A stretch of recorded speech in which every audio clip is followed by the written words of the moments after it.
এবং উপস্থিত আমন্ত্রিত সকল সদস্যকে আদমজি ইপিজেড কাস্টম সরকারের পক্ষ থেকে জানাই আন্তরিক ধন্যবাদ ও কৃতজ্ঞতা।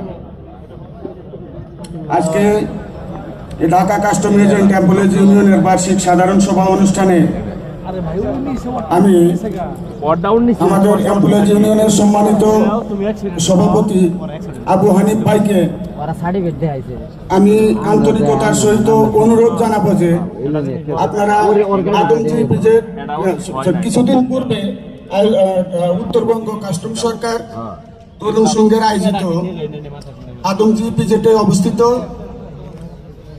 বার্ষিক ও সাংস্কৃতিক অনুষ্ঠানে যে সকল কথা দিয়ে আসছিলেন আমি আশা করব অতি দ্রুত তা বাস্তবায়ন করবেন এবং শুধু আপনার অপেক্ষায় আমাদের আদমজি ইপিজেড কাস্টম সরকার কিন্তু আপনার মুখের দিকে চায় আছে। যদি আপনি আপনি যে সকল কথাবার্তা আমাদের ওখানে দিয়ে আসছেন আপনি অতি দ্রুত যদি তা বাস্তবায়ন করেন আমাদের ছেলেপেলে যথেষ্ট আপনার প্রতি আগ্রহী থাকবে এবং যথেষ্ট খুশি থাকবে। আমাদের কাস্টম সরকার আদমজি ইপিজেড অনেকটাই অবহেলিত। আমরা সেন্ট্রাল কমিটির সাথে সংযুক্ত নাই, সেই বিধায় আমরা বিভিন্ন সুযোগ সুবিধা থেকে এখনো বঞ্চিত।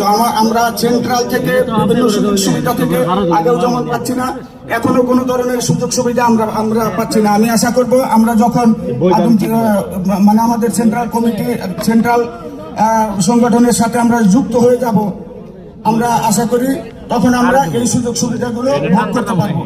তো আমি আশা করবো অতি দ্রুত সময়ের মধ্যে আমাদের আদমজি ইপিজেডকে সেন্ট্রাল কমিটিতে ঢাকা কাস্টম এজেন্ট এমপ্লয়িজ ইউনিয়নের সাথে সংযুক্ত করবেন এবং আমাদের আদমজি ইপিজেডে একটা সাব কমিটি গঠন করে দেবেন। সেই কমিটির দ্বারা আদমজি ইপিজেড পরিচালিত হবে।